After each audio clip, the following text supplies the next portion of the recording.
Firewalk Studios officially I should have sent closed. this out under both of us. My apologies. It's okay. I'm still trying to get good at the maneuvering back and forth thing here. It's all right. I would usually select yours anyway because you're the one who always posts. But here we go. Welcome to the family. I feel bad. This is kind of sick that I put that up there. This is when they were hired. I couldn't find it. The article wasn't good to freeze frame, so I picked that. Sony is shuttered. I just got that. Okay, that is kind of funny. I know, but anyway, Sony is shuttering Firewalk Studios in the wake of its disastrous release of Concord, the PlayStation 5 shooter that lasted less than 2 weeks before being shuttered. The news was first reported by Bloomberg's Jason Schreier. Firewalk Studios closure follows the reported departure of director Ryan Ellis, who stepped down after Concord was taken offline. Sony Interactive Entertainment publicly posted the internal email from Studio Business Group CEO Herman Holst with a statement on the closure, which you can read below. Holst wrote that Sony Interactive Entertainment, and that's what the SIE stands for, had spent considerable time these past few months exploring all our options, but ultimately decided to sunset the studio, which it acquired in April 2023. The email also announces SIE's decision to close Neon Koei, a German studio working on a mobile action game. So, yeah, they're done. I guess this is it for the Concord story. Yeah, I mean, and this is... Again, these people trying to continually push for these lecturing, change society type forms of entertainment. Wasn't it Kevin Feige who said something about you can't get the message out if people aren't consuming the art you're creating? You can't. It's the propaganda doesn't work when nobody wants to watch the propaganda. Yep. Another sweet baby tainted studio bites the dust. Yeah. And that's it. There is a sociological component to this. I don't know if you're referring to this or a prior topic, but yeah, they're done. They're not coming back. Disney will buy the rights. No one's buying the rights to Concord. Apparently, Amazon had a series in pre-production. I don't think that's going to happen now. But no, Concord's gone. This was a disaster, and I've often said that people say "get woke, go broke" isn't a thing. Well, I say, well, it isn't a thing until it is, and I think in this case it was. I'm not saying that's the sole reason this game tanked, but that didn't help. I mean, every single time it plays out, companies go broke. They're continuing to go broke because they went woke. There is maybe one example where it paid off, and that's Barbie. That was lightning in a bottle. It got people. I don't see that happening ever again. I'm sure they're attempting a sequel, though. I did want to mention, though, with what was I going to say? With Sony, though, even though this is a disaster for them, I will say that maybe I have to give them some credit for at least admitting they made a mistake. Yep. They did refund everybody that bought it. You got your money back. I don't think Microsoft did that with Redfall, which they should have. So Xbox. So they did refund the money. They're closing it. This was a disaster. Y'all got to move on. And we are going to be looking at a number of other articles as we're going through of companies struggling and why they're struggling, and people are realizing this. They're getting rid of their DEI departments, at least the companies that want to continue to exist. Yeah. The ones that don't will keep doubling down until they end up having to close up. Next year should be interesting to see where all this is during the year. If it will finally die out or if they'll double down. I don't quite know yet. But we're going to get into more of that later because we have a bombshell conversation that was on the Clifton Duncan podcast, which I had apparently missed months ago, but it was being reported on WW Pro this week. That's how I found it. Yep. Now time to move on to Dragon Age, another article that didn't have a big enough picture for me to use. This is not from this. posting the wrong link? My apologies. BioWare, I think, no, it's Smash JT. That's what we want. Oh, yeah, okay. Yeah. And I didn't want to shorten this URL because I want to make sure that we give attribution to Smash JT. I will link it below. I will definitely link to the article when I put up this clip. Yeah. So that's just real quick, a little plug for Smash JT. This guy is on the front lines of fighting the culture war to save gaming. And if I'm pretty sure everybody here knows who Smash JT is. If not, check out his YouTube channel.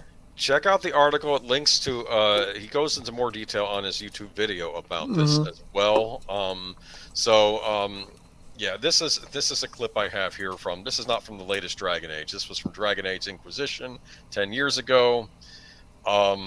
This big bulky dude with the horns is talking about safe words, and I'm not sure who that is in front of him. This is not my idea of a good time, but I guess it was. Again, this idea of, even if you are going to put this stupidity in the game, maybe think through which characters you have conveying these messages, because something tells me a guy like that doesn't give a flying fig about safe words. Just saying. Well, that's your prejudice coming forward against whatever race of being this is. Anyway, moving on. An employee. I'm sure he's a very shy, sensitive person who is very badly hurt by words. Yes, probably. An employee at BioWare. Okay, so this is from Smash JT's blog, or this is a posting he made, where he's talking about an employee currently working at BioWare reached out to him via direct message from their official Twitter account, and I could confirm from it that they were exactly who they claimed to be. So he did, according to JT, he did verify this. So that from what we had, so from that we scheduled a phone call. So this is kind of like a cry from help, basically. That's what this is. A call that ended up lasting nearly an hour long. His voice was a mix of frustration and despair. They wanted to talk to me about the situation going on at BioWare right now because this person felt helpless to fight back alone. From what he told me about BioWare today, it paints a dire picture of what it's like behind the scenes, claiming that the company is intentionally discriminating against men and selectively hiring individuals who parrot and embrace the ideology that the higher-ups demand. He personally reached out to me after watching my videos, and he emphasized the importance of speaking out against what he referred to as the quote-unquote woke virus that's run amok, infecting the entire gaming industry, promoting liberal white women, typically trans or queer women, and holding down anyone else everywhere. This insider disclosed that BioWare's corporate culture has become more woke than anyone could possibly imagine right now. According to him, the identity politics at play within the company are more intense than any current level of public perception suggests, and it's now reached a point where BioWare themselves is singularly focused on hiring based on gender and ideological compliance. He stated that men are excluded entirely from the conversations unless they identified as some form of non-traditional gender orientation. At BioWare, as I was told, they're only interested in hiring people they can control within the company. They want what can only be considered cultists, people who parrot and embrace the exact same ideology that the higher-ups at BioWare demand. Have a thought on a different direction to go, question a female voice, step out of the proverbial line, you're out. So much for that diversity. That was Smash JT's comments. The atmosphere at BioWare, he continued, has grown more extreme since Corinne Bush took the directorial helm at Dragon Age. The Veilguard. According to my source, Bush's leadership is style marked a huge change in the atmosphere, giving preference to anyone who identifies as gender non-conforming. It intensified the focus further on ideological adherence over merit and talent. This shift, as according to him, deteriorated the studio's environment and completely eroded BioWare's once prestigious reputation in the industry. One he has been part of for over 4 years. He further described BioWare as a corpse being worn by EA yes-men filled with cult-like pandering weirdos.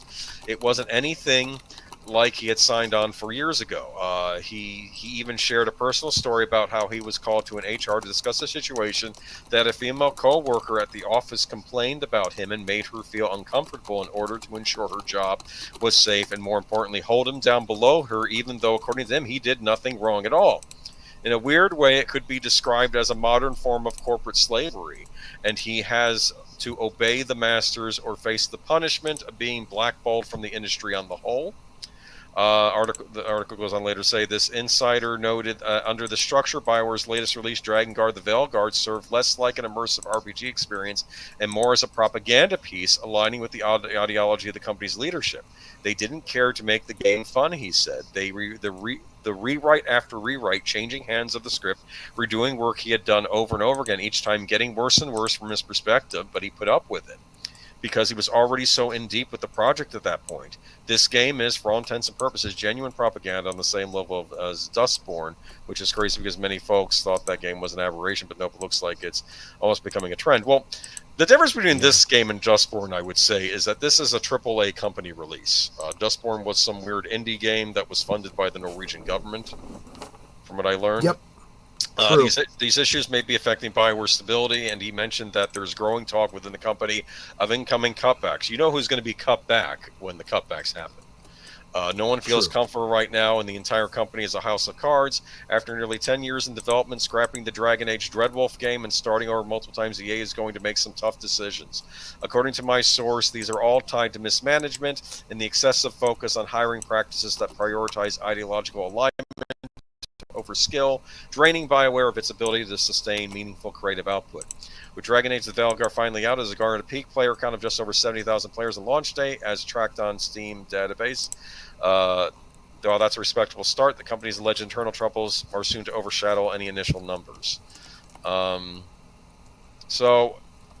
have some things to say about this reveal. I'm inclined to believe this person. Unless it's a trap, but I don't think that's what's going on here. Look, I mean, in a lot of ways, it's not terribly new. I mean, we've seen it. We see the fruits of this. You know, you should not be surprised when someone describes the tree to you. I was kind of harsh. Fruit, okay. Remember when I was communicating with you about this? I was being rather harsh. I was comparing this guy to the guys in the Poseidon Adventure. Remember when Gene Hackman, he's telling everybody, come on, you know, it's going to, no, safe down here. And the thing, no, there's going to be a flood. You're not going to get out. Just climb this Christmas tree up here to safety. And no one listens. And then as everyone says no, what happens? The thing explodes. And then everybody scrambles and they're trying to get up the tree. And he says, no, don't panic, everybody, one at a time, please. And then they all get up and then the tree falls back. And at that point, he almost falls over himself and he realizes, I can't save any more people. I have to walk away. Yeah. I have to worry about the people that came up with me. I gave you the opportunity to be saved. You passed on it. It is now too late. BioWare has been a disaster for a long time. This whole idea of gamer entitlement, have you heard that expressed, how the fans are entitled? You know, that whole thing? It starts with BioWare. What they need to understand is you're absolutely right. Your customers are entitled. Back in 2012, BioWare released the third entry in a series they made called Mass Effect 3. And people hated the ending because I think the ending was rushed and it wasn't satisfying, and they were very angry about the ending. And they were complaining about it. Some people were wanting to figure, can I get my money back or whatever? And then I remember IGN and a lot of places, I think Colin Moriarty made a statement about gamer entitlement. And I thought it was interesting at that time that Jessica Chobot of IGN actually had done a speaking role in that game. And I'm wondering, was there some ties there? That's why they're defending BioWare, the gaming journalists. But basically, that's where this whole gamer entitlement came from. This is before Tropes versus Women in Games from Anita Sarkeesian. This was before the whole Gamergate thing blew up. This was in 2012, and this is where it all started. It starts with BioWare. BioWare has gotten worse. Like I said, this was from Dragon Age Inquisition, and I'm sorry, I thought this game, at least for its time, was rather woke for its time. I'm sure it's gotten worse since then, but BioWare's been a disaster, and I'm sorry, person, you walked into the lion's den. I've heard complaints in the back in the old days about people complaining about beta male developers. I'm not saying that's who this is, but you know, basically, you didn't stand up and fight, and you didn't leave. You have two choices when you're in this environment: you fight or you fly. You fight or flight, right? If you don't think you can win, you're going to be damaged, and you know you get out of there, or you fight, but you don't stay in there. I don't know if he's expecting a severance package or something, because there's no reason to, because they're after you. I know you think that you can apply and just say yes and they're going to leave you alone. No, because you are the demographic enemy in this group. You have to be ousted. Yep. Am I wrong here? No, absolutely right. They're and trying again, to breed out. Yeah. And again, this goes back to what I was saying. There is a certain entitlement. The person who pays the bills gets to dictate what happens with that money. You know, I think our taxed public needs to learn that we, the people, are supposed to be the ones in charge of the government. But it is so acutely true in a capitalist society. When you consume the product, when you are the person buying the product, you get to tell the company, I will buy more of it if you do this. I will buy less or none of it if you do that. And you don't get to say, well, that's just too bad. Well, you can say that if you want to go out of business.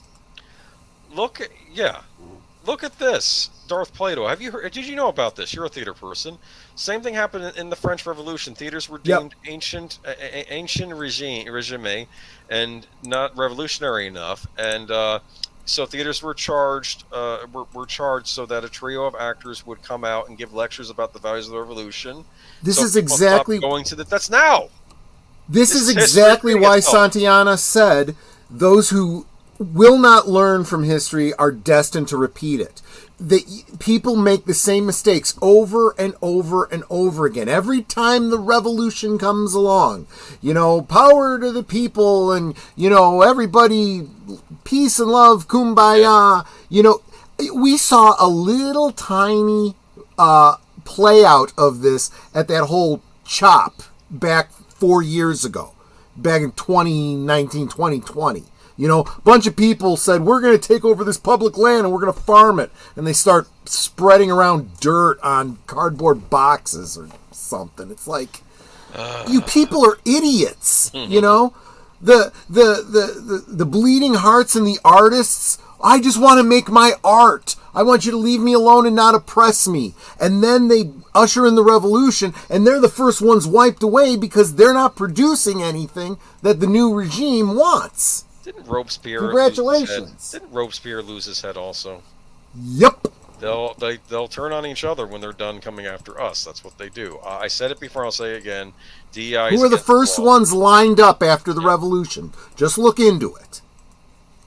Yeah, people have to bring a class action. You, employee, have to get facts higher, especially if they figure out a way to let you go and they make. And I'm following a lot of cases. A lot of cases are working their way up through the court system. What is it they say, that the gears of justice move slowly, but what is it they grind slowly, but they grind finely. Mm-hmm. There's a lot of these DEI cases. We've seen some of them with Disney, where people are bringing lawsuits. I was fired because I was a white male who didn't express any, gender confusion, and I was fired because I wouldn't have this medical procedure done, and I was fired because I have religious convictions. And guess what? There are laws that protect you against that. That is what your HR department is supposed to exist for. Not to protect the employees, to protect the company from getting sued by the employees. Yeah. Well, their job is to limit the corporate, liability. Don't do stupid stuff. I mean, of course, it's as simple as, don't hit on, the girl that works for you. You're going to get, you're going to get charged. But it's also, don't fire somebody for a reason that is protected under the law. Yes. Well, and when you start, treating people differently because of immutable factors such as gender, the color of their skin, their preferences and so forth, it works both ways. You can't discriminate against someone because they're gay, but you also can't discriminate against someone because they're not gay. Yes, you have to. something got lost, as I forget who it was, the YouTuber I mentioned, about how we raised a bad generation. Awful people make awful games, and hopefully the new generation will do better. But you're done. We basically wrote them off, and I think these people in BioWare. Do you remember what BioWare made? They made a favorite of yours, I think, the original Baldur's Gate. But that was a long time ago, with much different people working for the company at the time. Well, I used to love, the early EA games. Well, maybe it goes before EA acquired them. Yeah. But Maxis created The Sims, which I used to love. EA, in my opinion, people have differing views, but I didn't think EA became a really terrible company until starting with the 7th generation. It was somewhere in there. And they really fell off. Because, like, during the PlayStation 2 era, I thought they weren't perfect. I remember one EA exec once said, we're going to bury the Dreamcast. That was kind of a dick thing to say. And I think they snatched up the NFL license, which pissed it. Because it used to be you'd have different competing NFL games, but of course Madden was always the most popular. Then somehow they got the sole license to it. So that kind of put the kibosh on anybody else making an NFL game. But, yeah, it's a disaster, though. Edmund Burke, blah, blah. But, yeah, I don't know. This was from Dragon Age Inquisition 10 years ago, this picture. You think the graphics look like dog, but I think they just made all the characters look hideous. Not just the women, the men, too. I thought everybody looked grimy in this game. I wanted nothing to do with it.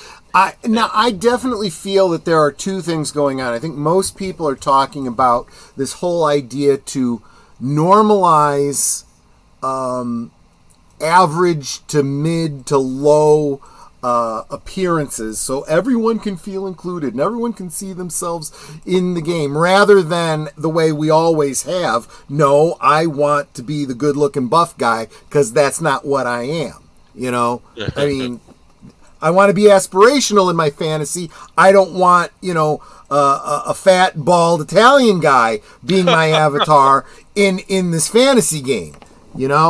So that's the one aspect. But the other aspect is exactly what Smash JT is talking about. You have a lot of people that are going, this company isn't for me anymore, and leaving, and they're the talented ones. The ones that are left, all the DEI hires, don't have the same level of talent. So they're putting out a crap product because they don't know how to do better.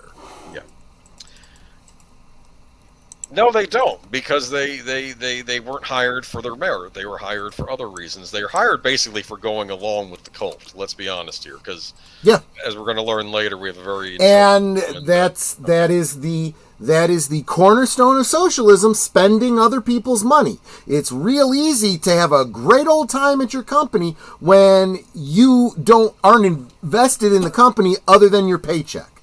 So you do whatever crap you feel like until the company goes under, and that's what's happening here. And I'm shocked that EA has not closed the studio.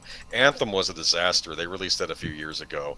Mass Effect Andromeda, I remember PewDiePie put out a video ridiculing that because it was so awful. The animations were so awful.